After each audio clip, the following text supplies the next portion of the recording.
Perfection IAS के इस digital platform पर आप सभी का स्वागत है। दोस्तों, मैं हूं अरविंद पांडे और आज हम लोग जिस टॉपिक के बारे में डिस्कस करने जा रहे हैं वो टॉपिक है जैविक कृषि यानी कि ऑर्गेनिक फार्मिंग। ऑर्गेनिक फार्मिंग की बात करें या जैविक कृषि की बात करें तो ये जो मुद्दा है कृषि का या कृषि करने का ये जो तरीका है ये पिछले कुछ सालों से खासा चर्चा में है। और खासा चर्चा में होने का जो कारण है, जो रीज़न है, वो रीज़न ये है कि वैश्विक महामारी कोविड-19 के बाद से जो वैश्विक स्तर पर जो एक स्वस्थ भोजन की मांग है, एक स्वस्थ देश के लिए, एक स्वस्थ शरीर के लिए एक स्वस्थ भोजन की जो मांग है उसकी जो वृद्धि है वो कंटिन्यूअस देखी जा रही है, कंटिन्यूअस जो है देखने को मिल रही है। तो इसके आधार पर अगर हम बात करें, एक स्वस्थ भोजन की हम बात करें तो वो स्वस्थ भोजन का आधार कभी भी रासायनिकों के द्वारा उत्पादन नहीं हो सकता है। वह जो है एक स्वस्थ कृषि का तरीका ही होगा और उस स्वस्थ कृषि के तरीके को ही आज हम लोग डिस्कस करने जा रहे हैं, जिसको हम लोग जैविक कृषि या यूँ कह लें तो बोलचाल की भाषा में से हम प्राकृतिक कृषि के नाम से भी हम इसे जानते हैं। तो क्या है जैविक कृषि, ऑर्गेनिक फार्मिंग क्या है, जिसे हम लोग कई बार प्राकृतिक कृषि के नाम से भी जानते हैं। इसका एक थोड़ा सा ऐतिहासिक पृष्ठभूमि हम लोग पहले चर्चा करेंगे और फिर हम लोग अपने टॉपिक पर जो है इस जो है मुद्दे पर आगे बढ़ेंगे या डिस्कस करेंगे। इस पूरे टॉपिक में हम लोगों का जो मेन उद्देश्य है या जो मुख्य उद्देश्य है वो ये है कि हमारे एग्ज़ाम में, चाहे वो प्रीलिम्स हो चाहे वो मेंस के पैटर्न में हो, इन दोनों ही पैटर्न पर जो क्वेश्चंस बन सकते हैं प्रीलिम्स के पॉइंट ऑफ व्यू से तो हमें उन्हें भी जो है देखना है, और मेंस के पॉइंट ऑफ व्यू से क्या सेगमेंट बन सकता है उन प्रश्नों को भी हम लोग जो है अंत में जो है एक उनकी पूरी रूपरेखा जो है डिस्कस करने का काम करेंगे। शुरू करेंगे जैविक कृषि के बारे में। जैविक कृषि का इतिहास थोड़ा सा समझते हैं। जैविक कृषि की बात करें तो यह कृषि कोई नई कृषि नहीं है, ये कृषि कोई नई प्रणाली नहीं है। इस प्रकार की कृषि हमारे पूर्वज, हमारे जो किसान हैं वो पहले से ही वो कृषि करते आए हैं। यानी अगर हम कृषि का इंट्रोडक्शन करें तो ऐसे कह सकते हैं कि जो फसलों का उत्पादन है वो रासायनिकों का प्रयोग ना करके, हम जैविक खाद का प्रयोग करके, हम सामान्य कीटनाशकों का प्रयोग करके अगर हम जो है खेती का कार्य या कृषि का कार्य कर रहे हैं तो उसे हम जैविक कृषि कहते हैं या जैविक जो है ऑर्गेनिक फार्मिंग के नाम से जाना जाता है। बात करें अगर हम 1960 के दशक की बात करें तो 1960 के दशक के पहले लगभग पूरा का पूरा पैटर्न जो था वो प्राकृतिक कृषि था। यानी हम जो खेती कर रहे थे या जो कृषि का कार्य कर रहे थे वो पूरी तरीके से बेस्ड ऑन नेचुरल रिसोर्सेज था। जैसे अगर हमको बीज का प्रयोग करना है तो हम परंपरागत बीजों का प्रयोग करते थे। यानी हमने फसल लगाई, फसल की कटाई हुई या अनाज जब हमारे पास आया तो हमने उसका एक भाग उपभोग के लिए रखा और एक भाग को हम क्या करते थे, बीज के लिए अगले वर्ष के लिए रख लेते थे। हमें अगर फसलों में खाद की ज़रूरत है तो हम गोबर की खाद, हरी खाद या हम वर्मी कंपोस्ट के माध्यम से हम खादों का प्रयोग करते हैं। अगर हमें कीटनाशक दवाइयों की ज़रूरत पड़ी तो हम रासायनिक या केमिकल्स का प्रयोग नहीं करते हैं। रासायनिकों का प्रयोग इसमें पूरी तरीके से हम वर्जित करने का प्रयास करते हैं। जब भी हमें कीटनाशकों की ज़रूरत पड़ती है, कीटनाशक दवाओं की ज़रूरत पड़ती है, जब हमारे फसल में या हमारे सब्जियों में जब कोई जो है कीट लग जाते हैं तो हम उसको प्राकृतिक तरीके से दूर करने की कोशिश करते हैं। जैसे कि आपने देखा होगा ग्रामीण स्तर पर जो है हम उपलों को जलाते हैं, यानी कि गोबर के जो उपले होते हैं उनको जलाते हैं और उनसे राख होती है। तो वो जो राख होती है उन राख का घोल तैयार करके या उन राख को भी हम जो है फसलों पर छींटने का काम करते हैं या सब्जियों के ऊपर छींट देते हैं। इसके अलावा इसके अलावा बात करें तो गोबर के घोल को बना करके फसलों पर छिड़काव करने का कार्य किया जाता है। नीम की पत्ती का जो है पेस्ट तैयार किया जाता है, उसको जो है उसके छिड़काव के माध्यम से कीटनाशकों को खत्म किया जाता है या कीटों को खत्म किया जाता है। तो इस प्रकार की ही कृषि का हमारे देश में पूरी तरीके से आधार था। लेकिन एक टर्निंग पॉइंट आता है 1960 का दशक, जब भारत में और वैश्विक स्तर पर भी अनाज की बहुत भयंकर समस्या उत्पन्न होती है, बहुत बड़े स्तर पर किल्लत आती है और देखते ही देखते पूरी दुनिया हरित क्रांति की बात करने लगती है। वैश्विक स्तर पर मिस्टर नॉर्मन बोरलॉग जो हरित क्रांति के जनक के रूप में जाने गए, और अगर राष्ट्रीय स्तर पर बात करें तो हमारे देश में मिस्टर MS स्वामीनाथन आए जो भारत में हरित क्रांति के जनक के रूप में जाने गए। और ये हरित क्रांति जो थी वह जो है भारत में जो पारंपरिक कृषि थी, जो जैविक कृषि थी, जो प्रकृति के आधार पर जो कृषि थी, उसको पूरी तरीके से रासायनिक कृषि में कन्वर्ट कर दिया, पूरी तरीके से रासायनिक कृषि में उसको बदल दिया। और जैसे जैसे 1960 के दशक से हम आगे बढ़ने लगे, हम पूरी तरीके से रासायनिकों के प्रयोग के द्वारा मुख्य रूप से खेती का कार्य या कृषि के कार्य करने के आदी होते गए। हालांकि इन रासायनिकों के प्रयोग के द्वारा या रासायनिकों के प्रयोग के द्वारा हमने उत्पादन में अपनी हिस्सेदारी तो बढ़ा दी है। हम भारत जो है दुनिया के कुछ एकाध देशों में या कुछ फसलों में तो प्रथम स्थान पर, कुछ फसलों में द्वितीय स्थान पर। हम सबसे अधिक उत्पादन करने में हमारा कंट्रीब्यूशन तो हो गया है, लेकिन उसकी लागत क्या है, उसकी शर्त यह है कि हम अपने अर्थव्यवस्था के स्वास्थ्य को लगभग खराब कर चुके हैं। हम जो मानव का जो स्वास्थ्य है हम उसको खराब कर चुके हैं। तो आज इसी जो है ऑर्गेनिक फार्मिंग की बात की जा रही है और भारत सरकार और राज्य स्तर पर भी राज्य स्तर पर भी सरकारें कोशिश कर रही हैं कि हम ज़्यादा से ज़्यादा जैविक कृषि को हम आगे बढ़ाने की कोशिश करें, तभी हम एक स्वस्थ भारत का निर्माण कर सकते हैं। तो आइए शुरू करते हैं आज का सेशन। और आज के सेशन में हम लोग सबसे पहले बात करेंगे जैविक कृषि क्या है, जैविक कृषि की परिभाषा क्या है, डेफिनेशन हम कैसे इसको डिफाइन करेंगे एक लाइन में। तो बात करें अगर हम लोग जैविक कृषि के बारे में, तो जैविक कृषि खेती करने की एक विधि है, इट इज़ अ मेथड। ये एक मेथड है जिस मेथड से हम लोग कृषि को एक भिन्न प्रकार से जो है क्रियान्वित करते हैं या भिन्न प्रकार से इसको हम गठित करते हैं। जैविक कृषि खेती करने की एक विधि है जिसमें जैविक खाद और जैविक कीटनाशकों के प्रयोग के द्वारा कृषि का कार्य किया जाता है। यानी मुख्य रूप से इस कृषि के माध्यम से जब हम इस मेथड को अपनाते हैं तो हम जो है फसलों के उत्पादन में, सब्जियों के उत्पादन में, फलों के उत्पादन में हम जैविक खाद का प्रयोग करते हैं। यानी रासायनिक खादों का प्रयोग नहीं किया जाता है और जैविक कीटनाशकों का प्रयोग करते हैं। अब जैविक खाद क्या होगा, अभी हम लोग ने चर्चा करा। जैविक खाद का मतलब मुख्य रूप से जैसे गोबर की खाद, गांव में लोग जिनके पास खेत है वो पशुपालन भी करते हैं और पशुपालन से हमें गोबर प्राप्त होता है, तो गोबर की खाद को हम खेत में डालते हैं, वो जैविक खाद है। उसका नुकसान हमारी फसल पर किसी प्रकार का कोई नहीं होगा। हरित खाद या हरी खाद कहते हैं, हम हरी खाद का प्रयोग करते हैं। हरी खाद का मतलब क्या होगा कि जो है कोई भी फसल लगाने के 2 महीने पहले, 1.5 महीने पहले हम कुछ पौधों का रोपनी कर देते हैं। जैसे कि बरसीम आपने नाम सुना होगा, जैसे कि आपने ढैंचा एक पौधा आता है उसका नाम सुना होगा। इसके अलावा कुछ दलहनी फसलें भी होती हैं जैसे कि मूंग हो गया, उड़द हो गया। इन फसलों को क्या करते हैं, मुख्य फसल के लगाने के 2 महीने पहले हम फसल को लगा देते हैं खेत में और ये फसलें बहुत जल्दी तैयार हो जाती हैं। इनकी पत्तियां बहुत मुलायम होती हैं, तने इनके मुलायम होते हैं और 1.5-2 महीने के अंदर जैसे ये फसलें तैयार होती हैं, उनके फूल देने के पहले हम खेत में एक उल्टा पट्टा चला देते हैं जिससे जो हरी खाद है यानी जो हरा पौधा है वो पूरी तरीके से जो है वो मिट्टी में जो है गिर जाता है।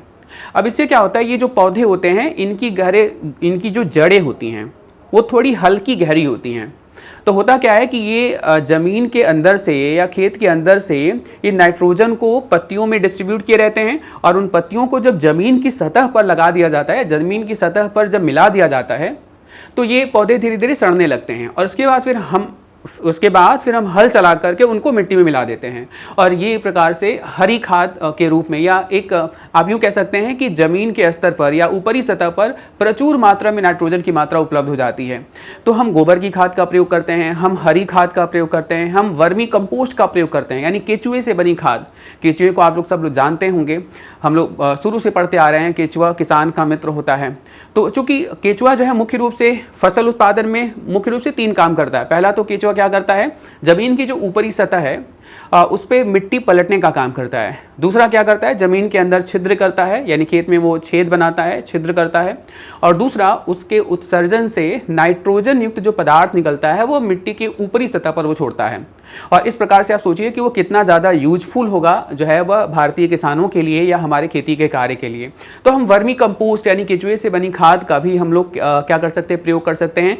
तो जो है हम पूरी तरीके से जो हम कृषि के उत्पादन में हम जब आगे बढ़ेंगे या किसी फसल के उत्पादन की बात करेंगे तो हम पूरी तरीके से जैविक खाद का प्रयोग करेंगे। जैविक कीटनाशकों का मतलब क्या होगा, अभी हम लोगों ने इसके पहले डिस्कस किया था। जैविक कीटनाशकों का मतलब ये होगा कि हम कोई रासायनिक कीटनाशक का प्रयोग नहीं करेंगे। अब आप सोचिए कि किसी फसल में, सब्जियों में या फलों में किसी प्रकार के कीट लग गए, अगर हमने उस पर रासायनिकों का कोई छिड़काव कर दिया तो इससे क्या होगा कि हम उस फसल का अनाज खाएंगे या जो हम सब्जी का उपभोग करेंगे तो सोचिए वो स्वास्थ्य के ऊपर कितना खराब जो है इम्पैक्ट डालेगा। तो हम यहाँ पर जब जैविक कृषि की बात करते हैं तो हम जैविक कीटनाशकों का भी प्रयोग करते हैं और जैविक कीटनाशक ग्रामीण स्तर पर बहुत जो है आसानी से और बहुत ही सस्ती मात्रा में बहुत सस्ती मूल्य पर उपलब्ध होते हैं, या कई बार तो उनका कोई मूल्य ही नहीं होता है। जैसे किसान जो है पशुपालन कर रहा है तो गोबर के घोल को हम जो है कई बार छिड़काव करते हैं, नीम की पत्ती का पेस्ट बनाकर हम करते हैं। तो इस प्रकार से हम जो है कीटनाशकों के प्रयोग कीटनाशकों का प्रयोग करते हैं, जिससे फसल की उत्पादकता बढ़ती है और हमारे स्वास्थ्य के ऊपर भी कोई नुकसान नहीं पहुंचाता है। जिसका कारण जो है ये, अगर हम जैविक खाद या जैविक कीटनाशकों का प्रयोग करते हैं जैविक कृषि के अंतर्गत, तो इससे क्या फायदे होते हैं? उर्वरा शक्ति जो होती है भूमि की वो बनी रहती है। इसके अलावा फसल चक्र का प्रयोग करके हरी खाद, कंपोस्ट आदि का प्रयोग के माध्यम से हम इस पूरे खेती की विधि को हम जो है क्या करते हैं, संपन्न करते हैं। तो आई थिंक आपको एक इंट्रोडक्शन पता चल गया होगा कि जैविक कृषि क्या है। जैविक कृषि का मतलब सिंपल, जब हम कृषि का कार्य जैविक खाद और जैविक कीटनाशकों के माध्यम से जब हम कृषि का कार्य संपन्न करते हैं, तो ये जो खेती होती है उसको जैविक कृषि कहते हैं। क्योंकि ये जो जैविक खाद है वो हम पूरी तरीके से प्रकृति रूप से हम उत्पन्न कर रहे हैं, जो जैविक कीटनाशक हैं वो पूरी तरीके से प्राकृतिक हैं ये, तो इसलिए इनको हम जो है कई बार प्राकृतिक खेती भी कहते हैं। यानी कि ऐसी खेती जो पूरी तरीके से रासायनिकों पर नहीं, पूरी तरीके से प्रकृति के आधार पर जो है डिपेंड है या प्रकृति पर आधारित है, इसलिए हम इसको प्राकृतिक खेती के नाम से भी हम इसे जानते हैं। जैविक कृषि के बारे में अगर हम आगे बात करें, जैविक कृषि के बारे में अगर हम आगे बात करें तो इसके कुछ विशेषताएं हैं। जैसे अगर बात करें तो जैविक कृषि एक टिकाऊ कृषि है। टिकाऊ कृषि का मतलब क्या होगा कि जैसे हम आज हैं, जनसंख्या आज है, कल थी और आगे भी रहेगी। तो जो कृषि कार्य है वो कल था, आज है और आगे भी रहेगा। तो यानी ये एक ऐसी कृषि जो भविष्य में धारणीय कृषि पद्धति पर आधारित है। यानी ये वर्तमान जनसंख्या के खाद्यान्न आपूर्ति का ध्यान तो दे ही रही है, लेकिन आने वाले वर्षों में, यानी कि जो हमारा भविष्य है, आने वाली जो जनसंख्या है, उनके लिए भी जो है वह खेती को, उनके लिए भी जो है वो पर्याप्त भोजन या पर्याप्त खाद्यान्न उपलब्ध कराने में ये सक्षम है। तो हम कह सकते हैं कि जो जैविक कृषि है वो टिकाऊ है, धारणीय कृषि पद्धति है। इसमें जैविक खाद, जैसे अभी हम सारी बातें हम लोगों ने किया है, गोबर, हरी खाद, वर्मी कंपोस्ट मतलब केचुए से बनी जो खाद होती है, जैविक कीटनाशक जैसे नीम का पेस्ट, एलोवेरा का पेस्ट जो है का प्रयोग किया जाता है। इसमें रासायनिक खाद जैसे यूरिया, जिसमें नाइट्रोजन की मात्रा पाई जाती है, रासायनिक कीटनाशकों का प्रयोग पूरी तरीके से वर्जित है, नहीं किया जाता है। यह खेती प्राकृतिक नियमों का पालन करती है, इसलिए आप कह सकते हैं कि इसको प्राकृतिक खेती भी कहते हैं। इसके अलावा बात करें तो जैविक कृषि का एक और भी उद्देश्य है, जो सतत विकास लक्ष्य 2 है, इसके अनुरूप यह भूख को समाप्त करना, खाद्य सुरक्षा प्रदान करना और साथ साथ बेहतर पोषण और कृषि को बढ़ावा देने के उद्देश्य से हम जैविक कृषि को प्रमोट करने का काम करते हैं। जैविक कृषि को हम जो है विस्तार करने का कार्य करते हैं। आई थिंक ये जैविक कृषि का जो कॉन्सेप्ट है ये आई थिंक जो है यहाँ तक आपको क्लियर हो गया होगा, यहाँ तक कोई डाउट नहीं होगा। जैविक कृषि क्या है, ये जैविक कृषि की विशेषता क्या है, इसके बारे में हम लोगों ने ये जो है डिस्कस कर लिया। अभी हम लोग जो है बढ़ते हैं अपने जो है अगले जो है टॉपिक पर, सेम जो है टॉपिक पर। तो अगला हम लोग बात करेंगे जैविक कृषि के लाभ। जैविक कृषि के लाभ क्या हैं? तो जैविक कृषि के लाभ क्या हैं, एक एक करके हम ये इस पूरे टॉपिक को डिस्कस करेंगे। तो सबसे पहला लाभ दिखेगा, जैविक कृषि पर्यावरण के अनुकूल कृषि है। पर्यावरण के अनुकूल का मतलब ये कृषि जो है पूरी तरीके से प्रकृति के पर आधारित है। तो यह क्या कोई प्रकृति को नुकसान करने वाली कृषि होगी क्या? तो जब प्रकृति को कोई नुकसान ही नहीं पहुंचा रही है तो हम कह सकते हैं ना कि ये प्रकृति के अनुकूल की कृषि है। जैसे अगर हम कृषि कार्य में हम जो है जैविक खाद का प्रयोग नहीं कर रहे हैं, हम रासायनिक खादों का प्रयोग कर रहे हैं, हम केमिकल्स का प्रयोग कर रहे हैं, या हम रासायनिक जो है कीटनाशकों का प्रयोग कर रहे हैं, तो आप मुझे बताइए कि इनको बनाने के लिए तो बड़ी बड़ी फैक्ट्रियां भी लगती हैं, उनसे धुएं भी निकलते होंगे। तो क्या वह जो कृषि है क्या वो पर्यावरण के अनुकूल होगा? क्या वो तो ऐसी जो कृषि होगी वो तो पर्यावरण के प्रतिकूल होगा। लेकिन जो जैविक कृषि है उसका सबसे पहला लाभ ये है कि ये पर्यावरण के पूरी तरीके से अनुकूल कृषि कहलाती है। इसके अलावा बात करें तो इसके अंतर्गत भूमि का उपजाऊ दीर्घ काल तक बना रहता है। दीर्घ काल का मतलब ये होगा कि जो है उपजाऊपन वर्तमान में है और भविष्य में भी उपजाऊपन बना रहता है।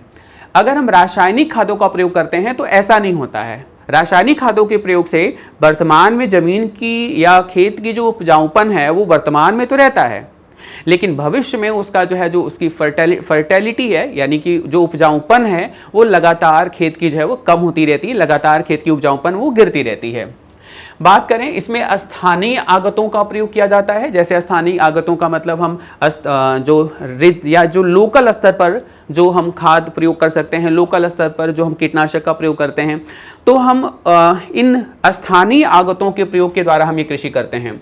और इस स्थानीय आगतों पर कृषि करने से जो लागत है कृषि की वो क्या हो जाती है, कम हो जाती है। अब जैसे आपको नाइट्रोजन जो है आपके खेत में कम है, आपने मृदा परीक्षण किया और नाइट्रोजन कम पाया गया, तो आप यूरिया अगर छींटना चाहते हैं तो यूरिया के लिए तो आपके जेब में पैसा होना चाहिए, बाजार से जाकर आप यूरिया खरीद कर लाइए। ना इधर दूसरा तरीका ये है कि सर आप हरी खाद लगा दीजिए, आप गोबर की खाद लगा दीजिए, या आप गोबर की खाद को आप पूरे खेत में छिड़क दीजिए। क्लियर है? आप वर्मी कंपोस्ट के माध्यम से केचुए की खाद का आप प्रयोग करिए। तो ये तो इसकी लागत तो बहुत ज़्यादा नहीं है। तो ये जो लागत है ना, क्योंकि स्थानीय आगतों मतलब इनपुट्स, जो हम कृषि में प्रयोग किया जाने वाला जो इनपुट होता है वो स्थानीय यानी लोकल स्तर पर हमें प्राप्त हो जाता है, इसलिए उसकी लागत क्या आती है, कम आती है। जैविक उत्पाद की अगर हम बात करें तो मानव के स्वास्थ्य के लिए लाभप्रद होते हैं। यानी अगर हम जैविक उत्पाद, चाहे हम जैविक कृषि के माध्यम से फसलों का उत्पादन हो गया, जैविक कृषि के माध्यम से फलों या सब्जियों का उत्पादन हो गया, तो ये जो होता है ना, ये स्वास्थ्य के लिए काफ़ी फायदेमंद होता है, स्वास्थ्य के लिए लाभप्रद होता है, कभी वो हमारे स्वास्थ्य को नुकसान करने वाला नहीं होता है।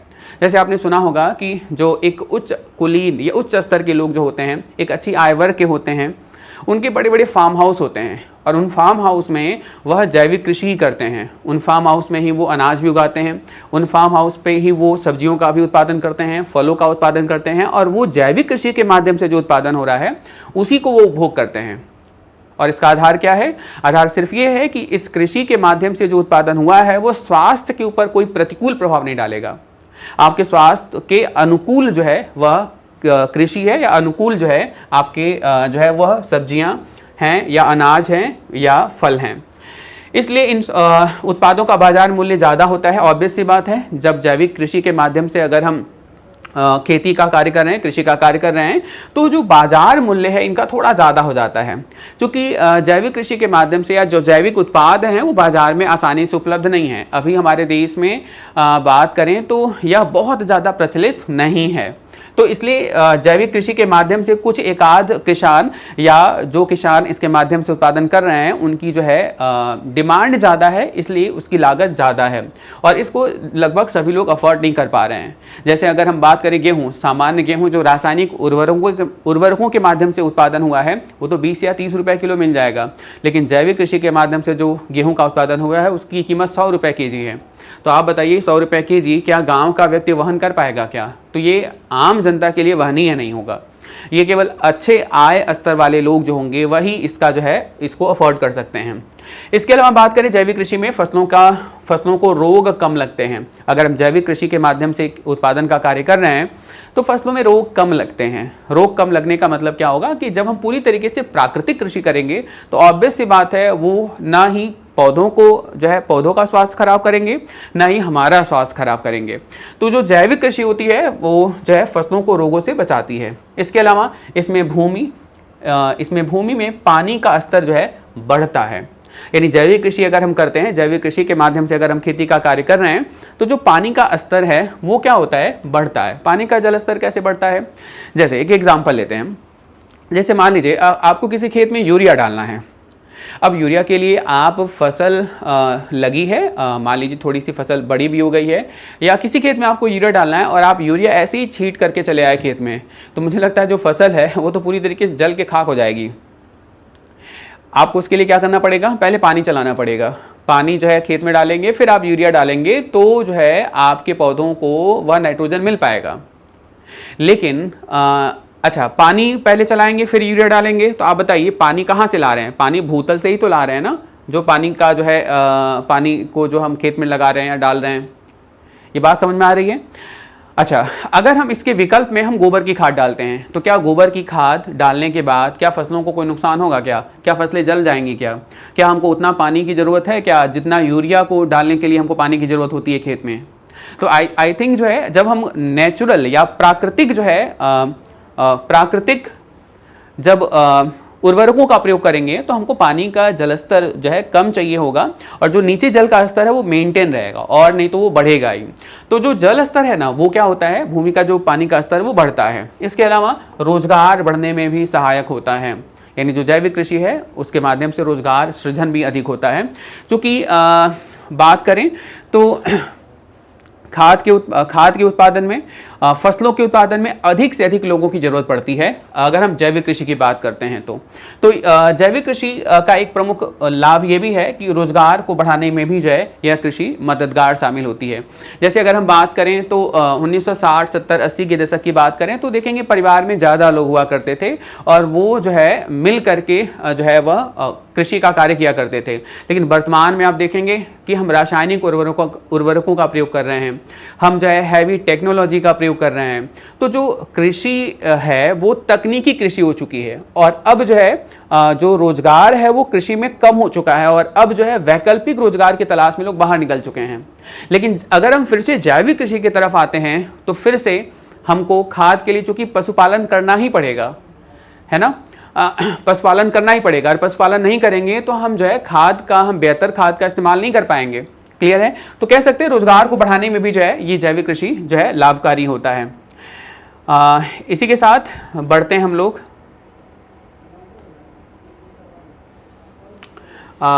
ये जैविक कृषि के लाभ, आई थिंक यहाँ तक कोई डाउट नहीं होगा।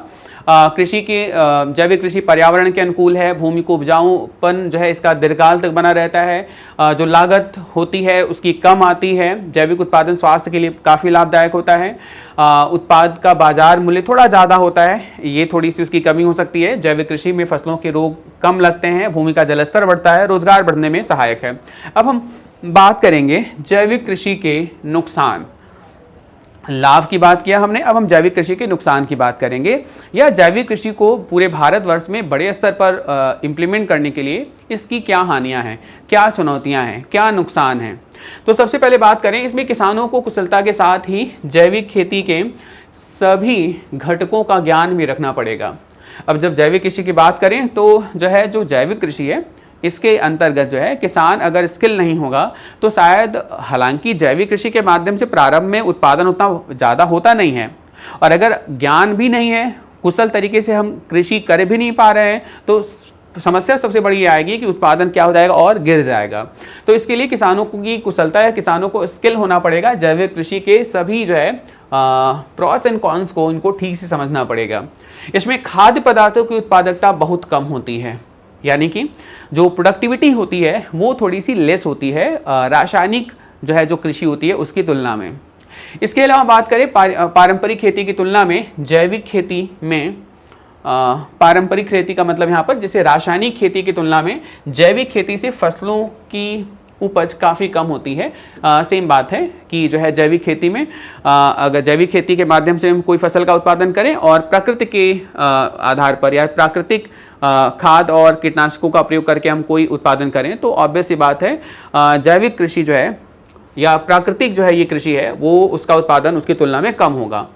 जैविक खेती में आधुनिक मशीनों के इस्तेमाल के बजाय मानवीय श्रम की आवश्यकता ज़्यादा होती है, और अभी हम लोगों ने इसके फायदे के बारे में यही कहा था कि जब मानवीय श्रम की आवश्यकता ज़्यादा होगी तो रोजगार का जो सृजन होगा वह भी इस क्षेत्र में, कृषि के क्षेत्र में अधिक होगा, यानी ये रोजगार को अधिक जो है वह क्रिएट कर सकती है, सृजन कर सकती है। इसके अलावा और क्या नुकसान हैं इस कृषि के, इसके अलावा अगर हम लोग बात करें तो पारंपरिक खेती मुकाबले ऑर्गेनिक खेती करने में ज़्यादा समय लगता है, यानी कि जो ऑर्गेनिक खेती है इसमें थोड़ा टाइम टेकन होता है।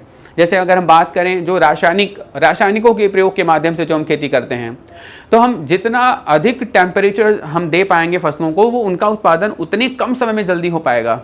लेकिन हालांकि जब हम रासायनिक उर्वरकों का प्रयोग नहीं करते हैं कृषि कार्य में तो थोड़ा सा ये ना वो टाइम टेकन वाला होता है, थोड़ा सा समय लेने वाली ये कृषि है। इसके अलावा जैविक कृषि द्वारा उत्पन्न अनाज, सब्जियां, फल महंगे होते हैं, इसलिए हर वर्ग के लिए ना थोड़े वहनीय नहीं होते। हमने कहा अभी आपसे कि जैविक कृषि के माध्यम से जो अनाज उत्पादन होता है वो सामान्य जो अनाज उपलब्ध है उनसे उनका रेट लगभग डबल होता है, और कुछ मामलों में तो 2 गुना से ज़्यादा जो है कीमत होती है, और इसलिए ये समाज के हर वर्ग के लिए वहनीय नहीं होते हैं। इनको वही लोग अफोर्ड कर सकते हैं जो एक अच्छी आय स्तर के हैं या एक बेहतर इनकम जो है लेवल पर जो है वो केवल उन्हीं लोगों के लिए अफोर्डेबल होगा। ये जैविक कृषि में देखभाल की ज़रूरत थोड़ी अधिक होती है, जो कि प्राकृतिक खेती है पूरी तरीके से ये, तो अगर हम देखभाल नहीं करेंगे तो उत्पादकता और ज़्यादा कम होने की संभावना होती है, और इसलिए जो है अधिक लोगों की ज़रूरत भी जो है इस जैविक कृषि के माध्यम से पड़ती है। तो ये रहा ना जैविक खेती के जो है कुछ नुकसान यानी कि कुछ हानियाँ।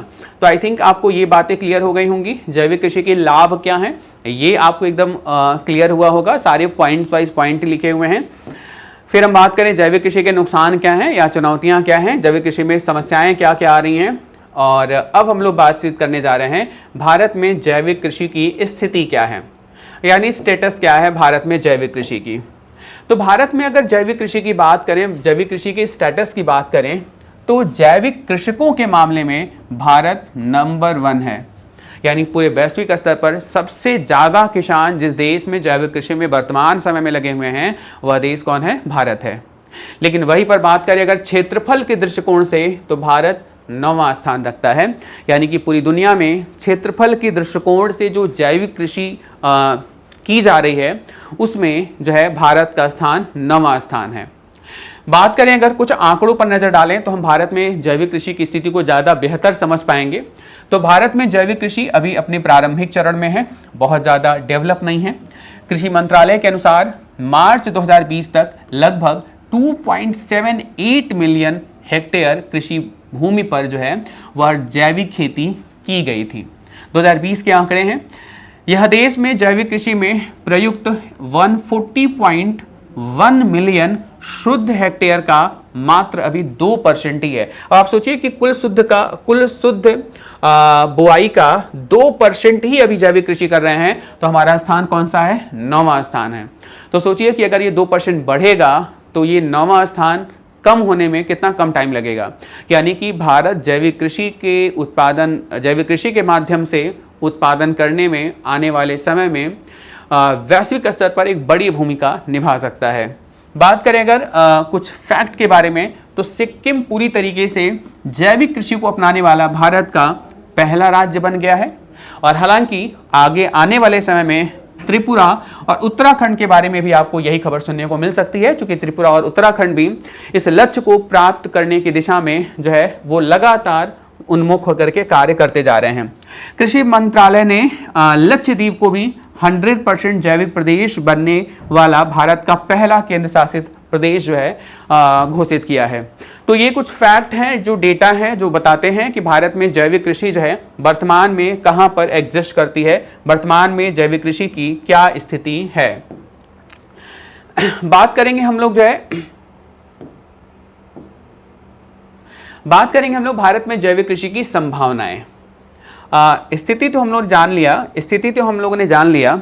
अब हमें जानना है कि क्या संभावनाएं हैं अभी भारत में जैविक कृषि की, क्या हम और कुछ बेहतर कर सकते हैं अभी। तो उन्हीं डेटा को थोड़ा सा हमको ऑब्जर्व करने की ज़रूरत है।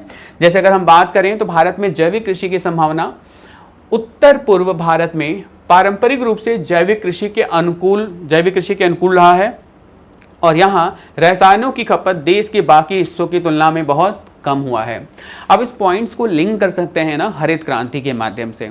जो फर्स्ट ग्रीन रिवॉल्यूशन था, जब पूरे भारत में ये इम्प्लीमेंट हुआ, जब पूरे भारत में हरित क्रांति का जो है डंका बज रहा था, तो जो उत्तर पूर्वी क्षेत्र है ना, ये उत्तर पूर्वी क्षेत्र ही अछूते रह गए।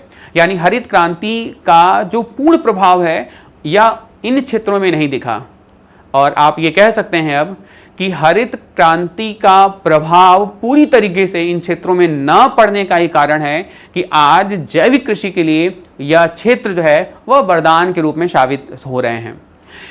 तो वर्तमान सरकार भी जो है द्वारा जनजातीय और द्वीपीय या यूं कह सकते हैं पर्वतीय क्षेत्रों में भी कृषि के लिए जैविक तरीकों को आगे बढ़ाने के लिए प्रोत्साहन लगातार किया जा रहा है। सरकार के क्या प्रयास हैं आगे अभी हम लोग डिटेल में बातचीत करेंगे।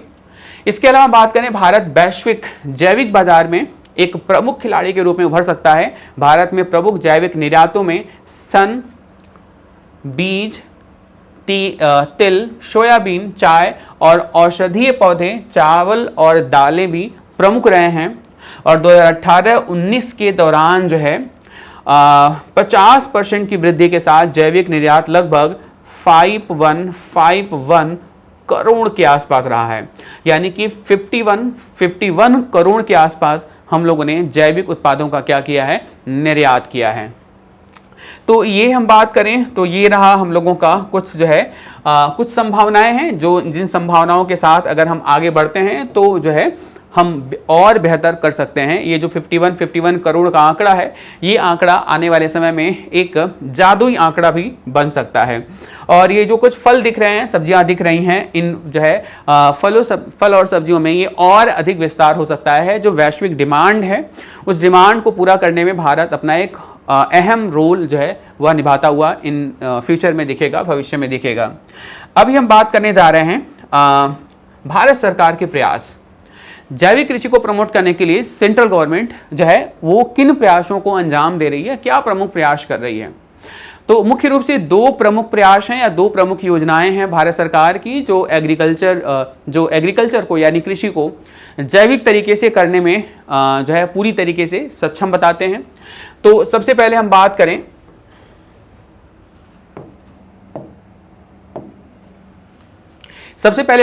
सरकार का एक मिशन है और इस मिशन का नाम है पूर्वोत्तर क्षेत्र के लिए जैविक मूल्य श्रृंखला विकास मिशन।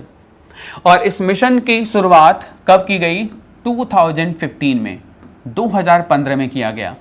मैं आपको फिर एक बार पुरानी ही बातों को रिपीट करूंगा। इसको कहते हैं mission organic value chain development for north east region. और इस जो है पहल की शुरुआत 2015 में सेंट्रल गवर्नमेंट के द्वारा किया गया। और इस पहल के अंतर्गत जो है कृषि और किसान कल्याण जो मंत्रालय है, इसके द्वारा अरुणाचल प्रदेश, असम, मणिपुर, मेघालय, मिजोरम, नागालैंड, सिक्किम, त्रिपुरा राज्यों से इस जो है जैविक मूल्य श्रृंखला विकास मिशन की शुरुआत की गई। जैसा कि हम आपसे पहले भी इस बारे में बातचीत कर रहे थे कि जो हरित क्रांति है, जो रासायनिक कृषि पर पूरी तरीके से आधारित जो क्रांति थी, इस क्रांति का जो प्रभाव था वो इन क्षेत्रों से वंचित था, इन क्षेत्रों में ज़्यादा जो है प्रभावी नहीं रहा। तो मुझे लगता है कि जब ये अछूता रहा तो ये जैविक कृषि के लिए तो बहुत ही उपयुक्त रहेगा ये। तो सरकार का भी जो पहल है वो इन क्षेत्रों के माध्यम से देश को जैविक कृषि के मार्ग पर तेजी के साथ प्रशस्त करने की शुरुआत सरकार के द्वारा की गई है। और इस मिशन का नाम है पूर्वोत्तर क्षेत्र के लिए जैविक मूल्य श्रृंखला विकास मिशन। बात करें हम लोग जो है इस योजना के बारे में, अगर हम बात करें तो इस योजना के बारे में बात करें अगर हम लोग, तो भारत के उत्तर पूर्वी राज्यों के प्राचीन वातावरण और कुंवारी मिट्टी का मतलब क्या होगा कि ये पूरी तरीके से रासायनिक जो है प्रयोगों से अभी वंचित है। रासायनिक प्रयोग अभी इसमें नहीं ज़्यादा हुए हैं। उगाए जाने के अतिरिक्त स्वाद के साथ सुरक्षित स्वस्थ जैविक भोजन की बढ़ती मांग तेजी से क्षेत्र के किसानों के लिए अद्वितीय अवसर के रूप में उभर रही है। और इसलिए सरकार ने इस क्षेत्र को पहले चुना है। हरित क्रांति, ये बड़ा इंपॉर्टेंट लाइन है, हरित क्रांति न कर पाने का नुकसान अब एक वरदान साबित हो रहा है इन क्षेत्रों के लिए। और इसी आधार पर भारत सरकार 2015 में इस योजना को शुरुआत करी, जिसका नाम रखा गया mission organic value chain development for north eastern region.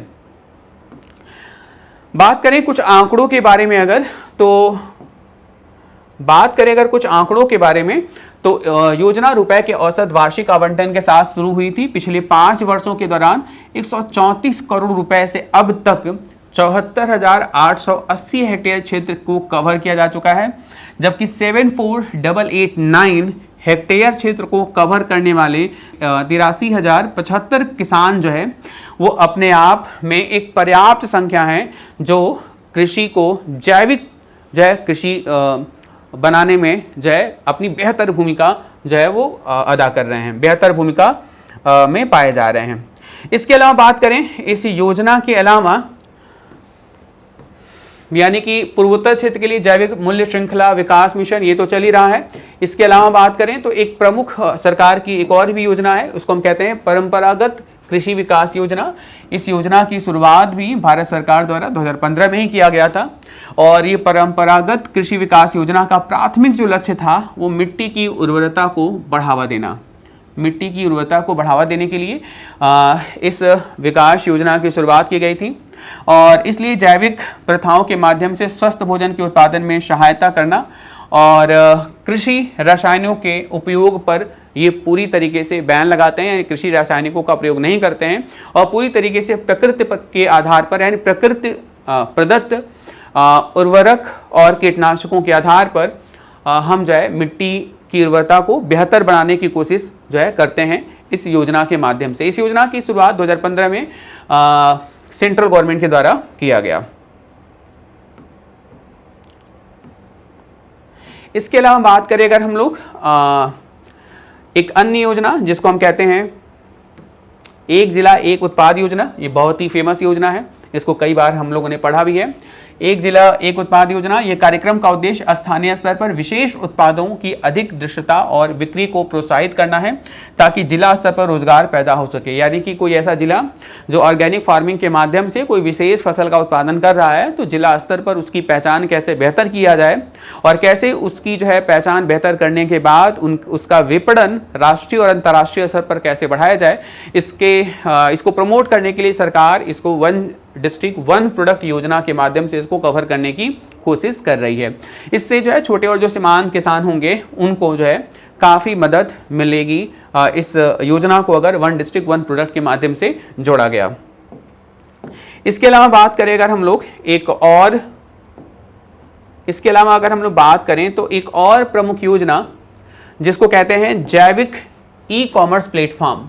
तो जैविक ई कॉमर्स प्लेटफॉर्म की वेबसाइट है jaivikkheti.in और इसके माध्यम से जो है जो सीधे खुदरा विक्रेताओं के साथ थोक खरीदारों के साथ जैविक किसानों को जोड़ने की दिशा में कार्य कर रहा है। यानी कि कोई किसान है वह जैविक खेती के माध्यम से कोई फसल या अनाजों का उत्पादन कर रहा है तो आप इस वेबसाइट के माध्यम से रिटेलर से या होलसेलर से डायरेक्ट जुड़ सकते हैं और डायरेक्ट जुड़ने के बाद आप अपनी फसलों को बेच सकते हैं और एक अच्छी इनकम जो है अर्न कर सकते हैं। तो बात करें अगर भारत सरकार की जो है कोशिशों को लेकर के अगर हम बात करें तो भारत सरकार की जो प्रमुख कोशिशें हैं एक बार हम लोग थोड़ा सा रिव्यू करेंगे और फिर हम लोग आगे बढ़ेंगे। तो सबसे पहले कोशिश जो है भारत सरकार की जैविक कृषि को प्रमोट करने के लिए वो ये है पूर्वोत्तर क्षेत्र के लिए जैविक मूल्य श्रृंखला विकास मिशन। इसके अलावा बात करें तो परंपरागत कृषि विकास योजना, ये दूसरी योजना है। तीसरी योजना एक जिला एक उत्पाद योजना और चौथी योजना है जैविक ई कॉमर्स प्लेटफॉर्म है। इसके अलावा बात करिए तो खैर फिलहाल बात हुई है सेंट्रल गवर्नमेंट की, केंद्र सरकार की बात हुई। अगर हम बात करें बिहार राज्य सरकार की, बिहार में जैविक कृषि से संबंधित क्या योजनाएं जो है राज्य सरकार जो है लेके आ रही है और इसमें बिहार को शामिल करने का रीज़न सिर्फ इतना है कि अगर हम यूपीएससी की बात करें तो खैर बिहार के रिगार्डिंग जो है प्रश्न पूछे जाने की संभावनाएं ना के बराबर हैं, लेकिन अगर बीपीएससी की बात करें तो जो है ये खासा इंपॉर्टेंस रखता है कि जैविक कृषि को प्रमोट करने के लिए स्टेट गवर्नमेंट के द्वारा क्या प्रमुख पहलें की जा रही हैं, तो कैसे प्रश्न बन सकते हैं मेंस आधारित। ये पूरा डिटेल डिस्कशन देखने के बाद हम लोग एक प्रश्न पर अपनी पूरी बातचीत रखेंगे और समझने की कोशिश करेंगे। तो फिलहाल पहले कंटेंट पर बात करते हैं, बिहार में जैविक कृषि संबंधित योजनाएं।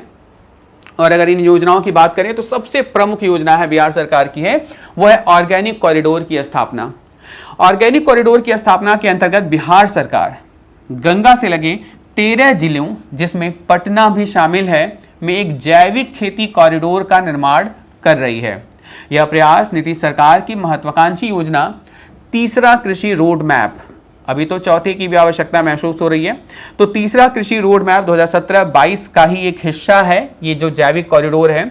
इसका उद्देश्य है मिट्टी की उर्वरा शक्ति को नष्ट होने से बचाया जाए और पौष्टिक भोजन की प्राप्ति है। यह योजना 1.55 लाख करोड़ रुपए के अनुमानित बजट के साथ जो है वह राज्य स्तर पर इसको शुरू किया गया। बात करें अगर इस योजना के बारे में थोड़ा सा और डिटेल अगर हम बात करें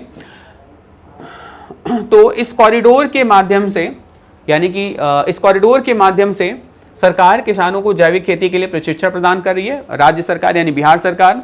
और अब तक 188 उत्पाद संगठन इसमें सम्मिलित हो चुके हैं और 21,608 किसान इस योजना का लाभ जो है लगातार समयों से लेते आ रहे हैं।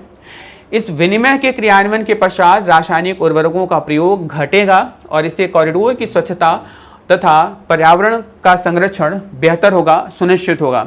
इस कॉरिडोर के माध्यम से किसान 25,000 हेक्टेयर भूमि पर जैविक कृषि वर्तमान में कर रहे हैं। शीघ्र ही 13 जिलों की संख्या, जो वर्तमान में कॉरिडोर की संख्या है 13 जिला, इसको बढ़ा करके 30 जिलों में ले जाने की संभावना है बिहार सरकार के द्वारा।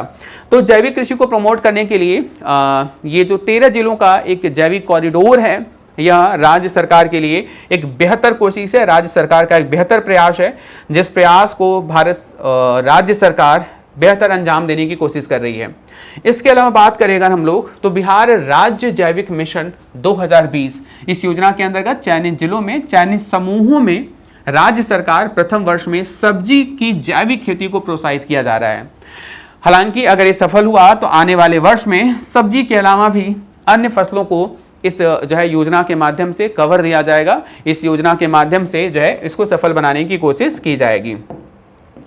तो आई थिंक ये बात क्लियर हो गया यहाँ पर, यानी बिहार राज्य के संदर्भ में हम लोग मुख्य रूप से दो योजनाओं की बात कर रहे हैं, एक ऑर्गेनिक कॉरिडोर की स्थापना और दूसरा जो है बिहार राज्य जैविक मिशन 2020 की बात हम लोगों ने किया। अब हम लोग जो है आते हैं अपने एक निष्कर्ष पर, और निष्कर्ष हम लोग का बड़ा संक्षेप में है। भारत में जो जैविक कृषि है कोई नई अवधारणा नहीं है, अतः अंतर्राष्ट्रीय मानकों के अनुपालन में उत्पादकों को अधिक जागरूक और क्षमता निर्माण को बढ़ावा देने से भारतीय जैविक किसान जल्द ही वैश्विक कृषि व्यापार में अपनी प्रमुख भूमिका निभाने में सक्षम होंगे। जो वैश्विक मांग है, जो खाद्यान्न आपूर्ति है, वैश्विक स्तर पर जो जैविक पदार्थों की जो मांग है, उस मांग को पूरा करने में भारतीय किसान आने वाले वर्षों में एक बड़ी हिस्सेदारी निभा सकते हैं। आप इस बात को निष्कर्ष के रूप में लिख सकते हैं। तो ये कंप्लीट हम लोगों का आज का जो सेशन रहा वो जैविक कृषि पर ये कंप्लीट हम लोगों का सेशन रहा। आई थिंक ये पूरा जो है सेशन आपको समझ में आया होगा, और जो है जैविक कृषि कोई एक नई अवधारणा, नई कॉन्सेप्ट, नई कहानी नहीं थी, ये पुरानी कहानी ही है, ये कहानी पुरानी ही है, हम लोग इसको नए तरीके से पढ़ रहे हैं, क्योंकि वर्तमान में ये जैविक कृषि काफ़ी चर्चा में है। तो सेशन के लास्ट में हम लोग बात करेंगे अभ्यास प्रश्न। आपके लिए एक प्रश्न भी है और इस प्रश्न को आप सॉल्व करने की कोशिश कीजिएगा। अगर सही आंसर मिलता है तो आप कमेंट बॉक्स के माध्यम से इस प्रश्न के उत्तर को देने की कोशिश जरूर कीजिएगा। प्रश्न है, जैविक कृषि के संदर्भ में कौन सा कथन सत्य है? 3 कथन दिए हुए हैं और इसमें पहला कथन है, इसमें स्थानीय आगतों का प्रयोग किया जाता है जिससे अधिक लागत आती है। दूसरा ऑप्शन है, जैविक उत्पादन मानव के स्वास्थ्य के लिए लाभप्रद होते हैं, इसलिए उन उत्पादों का बाजार मूल्य थोड़ा ज़्यादा होता है। तीसरा है, इसमें भूमि में पानी का स्तर बढ़ता है अगर हम जैविक कृषि करते हैं। और आपके पास 4 ऑप्शन है, A, B, C, D। सही आंसर क्या है आपको कमेंट बॉक्स के माध्यम से जरूर बताइएगा। इसके अलावा अगर हम लोग बात करें मेंस के रिगार्डिंग क्या प्रश्न बन सकते हैं, तो मेंस के रिगार्डिंग जो प्रश्न बन सकते हैं वो ये है, जैविक कृषि से होने वाले लाभ, ये हम लोगों ने अपने सेशन में डिस्कस किया। जैविक कृषि से होने वाले लाभ एवं उसके प्रभाव की चर्चा करें। आप इंट्रो के तौर पर जैविक कृषि के महत्व को बताते हुए आप एक इंट्रो लिखेंगे, फिर जैविक कृषि से संबंधित लाभ लिखेंगे, जैविक कृषि के प्रभाव लिखेंगे अर्थव्यवस्था पर क्या है, और भारत सरकार द्वारा जो जैविक कृषि के विकास के लिए योजनाएं चलाई जा रही हैं, उन योजनाओं को भी आप एक्सप्लेनेशन करेंगे, उन योजनाओं को आप एक सामान्य भाषा में आप उसकी व्याख्या कर देंगे। तो ये एक आपका प्रश्न है जो मेंस जीएस पेपर 3 के लिए, यूपीएससी मेंस के लिए इंपॉर्टेंट है। और अगर हम इसी प्रश्न को थोड़ा सा अगर हम ट्विस्ट कर दें तो ये राज्य सरकार यानी कि बीपीएससी के लिए इंपॉर्टेंस हो जाता है। अगर हम प्रश्न ऐसा पूछें कि जैविक कृषि से होने वाले लाभ एवं उसके प्रभावों की चर्चा करें, और इसके अलावा बात करें बिहार सरकार द्वारा जैविक कृषि के विकास के लिए क्या सफल प्रयास किए जा रहे हैं, इसकी व्याख्या करें, तो ये आपका प्रश्न है। इस प्रश्न को लिखने का एक बार प्रयास कीजिएगा। सेम टू सेम जैविक कृषि की भूमिका लिखनी है, उसके लाभ लिखने हैं, उसके प्रभाव लिखने हैं, और बिहार सरकार द्वारा जैविक कृषि के लिए जो 2 कार्यक्रम चलाए जा रहे हैं उन कार्यक्रम का उल्लेख करना है, और आपको एक निष्कर्ष लिखना है। निष्कर्ष में आपको ये लिखना है कि जैविक कृषि की क्या संभावनाएं हैं और भारत कितना बेहतर जैविक कृषि के माध्यम से अंतर्राष्ट्रीय स्तर पर अपना योगदान दे सकता है, कितना संभव बेहतर प्रयास जो है वो कर सकता है। तो आज के सेशन में फ़िलहाल इतना ही। आई थिंक जैविक कृषि ऑर्गेनिक फार्मिंग के बारे में आपको एक बेहतर जानकारी प्राप्त हुई होगी और आप इसके रिगार्डिंग पीटी बेस पर अगर कोई क्वेश्चन बनता है, प्रीलिम्स बेस पर कोई क्वेश्चन बनता है या मेंस के रिगार्डिंग ही कोई प्रश्न बनते हैं तो आप इन प्रश्नों के उत्तर दे पाने में सक्षम होंगे। तो आज के लिए फ़िलहाल इतना ही। मिलते हैं अगली क्लास में एक नए टॉपिक के साथ। तब तक के लिए आप सभी का बहुत बहुत धन्यवाद। Thank you so much.